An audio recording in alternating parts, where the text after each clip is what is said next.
Hi everyone, I am back on the YouTube channel, and in this project video I am showing the making of a pair of traditional leaded light windows that I have made for my client's newly made internal double doors.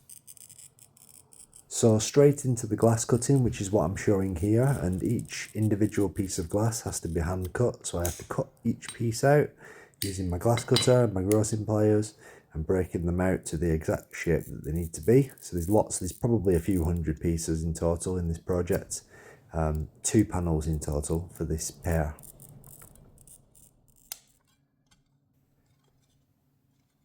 It was quite good fun working on this design for the client, as it's quite a large window. This pair of windows, they are quite large. I think they're just over 40 centimeters wide by about 1.2 meters tall, and there's a pair of them, so that one will be fitted in the left hand side of the door and then one's fitted in the right hand side of the door, making the double doors.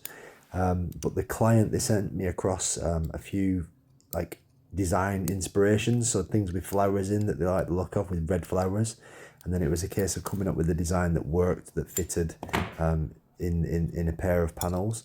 One of the fun parts of this project, which was a little bit challenging, is there's actually a third window as well. There's a third separate window that's a little bit bigger than this, and it's a completely different shape, much more squarer, in whereas these panels here are long and thin.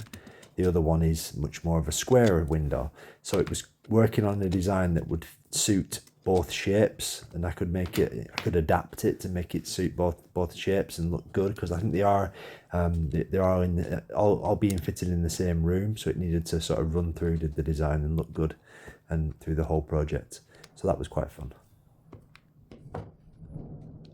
I do actually show the third window, the other one, at the end of this video. I kind of include it in with a little bit of bonus footage. I don't show much of the making process, but it was quite a fun project to make because it was a little bit bigger. So I did include me just moving it and turning it over and doing a bit of soldering and such, just to show you the other window at the end of this video. You can see that as well. So at this stage in my little video edit here, I've actually finished cutting all of the glass pieces. The glass is laid out on the bench, and right now here I am leading the window together with the traditional lead came. And in this project, because I've got, well, it's a good size window, so I've used some nice thick lead in the straight line sections, and then I've used some thinner leads in the more intricate curvy bits. I think I've used 4 different lead thicknesses in total on this one. I've got access to a few other thinner leads and such, and some super wide thicker lead as well, but in this one I've used a spread of 4 different lead thicknesses, ranging from 1/2 inch down to 1/4 inch. Yeah, just to build the window, give it a bit of contrast, and yeah, there we go. And this little flower here, this Mackintosh Rose flower with this little amber piece here and then the red bits as well, the glasses that I've used for this part of this section here, this red and amber, both of these glasses, unfortunately neither of them are available anymore to buy, I don't think. The amber hammered, that's not been made for many years, and then this red glass, it's a super heavy texture to it. It's almost a bit like a thick granite kind of finish to it. It's very heavily textured anyway, but it's no longer available. It's something that my dad bought probably 30 years ago. I just have a couple of sheets left in the workshop, and I've been slowly over the years working my way through it. I don't use it, you know, in big sections, but I like to include it here and there when I can in the right project. It's nice to have access to sort of those old glasses, but unfortunately, yeah, I can't give you a name. I don't know where it's from. It's just one of those glass sheets that I've got left at the workshop that I wish I could replace, but I don't think I'll be able to, unfortunately. There you go, that's the red right there. Yeah, there you go.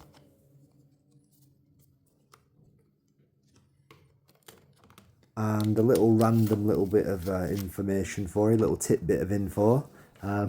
Surrounding this little red flower here, this Mackintosh Rose flower, this what is best described as a sort of yellow heart shape, this heart that runs around it. Now this isn't the initial drawing that I drew up for the customer. When I drew it out originally, this was a circle. It was a kind of an amber circle that ran around the flower instead. A yellow flower that ran around, sorry, a yellow circle that ran around the flower instead.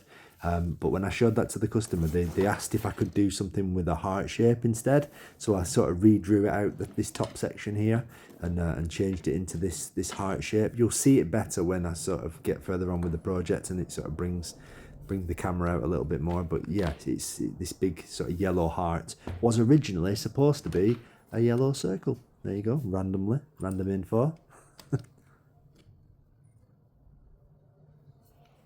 And at this stage of the video, I'm going to just be quiet for a few minutes and just let you watch some of the leading process. I get asked if people want to watch this bit, so I'm just going to leave it in the video and I'll be quiet. Shh.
So there we go, that's the window leaded together, and then I solder. So I use my soldering iron here and I'm soldering all of the junctions where one piece of lead meets another, and this holds all those lead pieces nice and tight and stops them from moving around. So the lead is fixed at this stage. The glass is still loose inside the lead came, but the actual lead work is fixed. It's all been soldered, and I solder it on both sides, so both the inside and the outside of the window have all been soldered.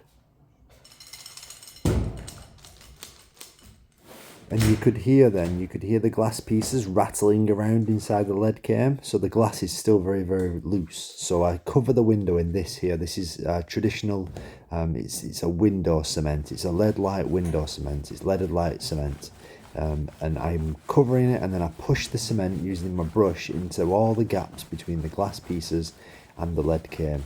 And I do this on both sides of the window, so the inside and the outside. I flip the window over and do the other side. It's a very slow process, but this cement will harden, it will set, it will dry, it will cure, and this is what gives the window its strength and makes it waterproof. So it's very important that you do a very good job at this stage, because this is what's going to make the window last the test of time.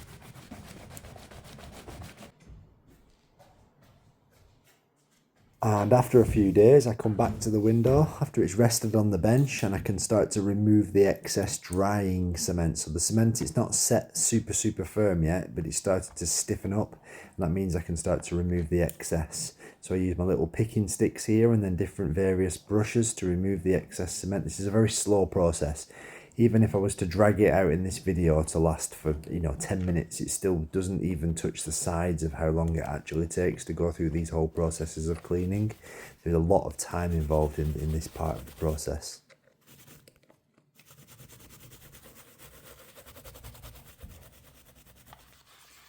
And once I've removed a good amount of the excess dried cement, then I apply this black stuff here. So this kind of black liquid, this is black grate polish or black stove polish, and this will darken the lead came, so it gives it a bit of an antiqued, darker finish. The lead came will naturally darken, it will oxidize over time anyway, but this way I can sort of give it a darkened finish and polish the lead work up, make it really shiny and give it a beautiful finish. Again, another really long process, but it looks fantastic when it's done. And now we have jumped forwards a couple of weeks, so it's been a couple of weeks since the cementing process. so the windows were cemented, so the windows have nicely stiffened up. And then I've got the final window up here on my little display where I can give it its final clean. Because you've got lots of natural light shining through it, this is the best chance now to remove all those final little specks that are in there before it's ready for collection by the customer. And there we go, this is the project up to the light, both windows side by side, looking rather fantastic. And I just show a little rendering here, so this is the initial rendering that I worked from to show the customer how I thought it would look when it's finished. So this is the two windows finished and made. And here's a little bit of that bonus footage that I was talking about at the beginning of the video. So this is the third window. This is the one that's a totally different shape. It's much more of a squarer shape. It's still a rectangle, but squarer. This is me turning it over during the soldering process. So at that point there, I'd already soldered one side and I was flipping it over so I could solder the other side. I'm not showing all the processes of this window. I'm just showing a few little key highlights just to show you this window, just so give you a good picture of what I was actually making for the client. Hopefully the client will send across some photographs of this project once it's been fitted, and I'll be able to share those pickies with you guys so you can see it all fitted in its final glory. Last little shot here, this shows this window after the cementing process. This is up to the light. This is giving its final little polish, making sure I've removed all that excess cement, but you get a true representation of this window. It's quite a big one, but yeah, it was good fun to make. So yes, thank you for watching everybody. I hope you enjoyed, and I will see you on the next video. Thank you very much. Cheers now.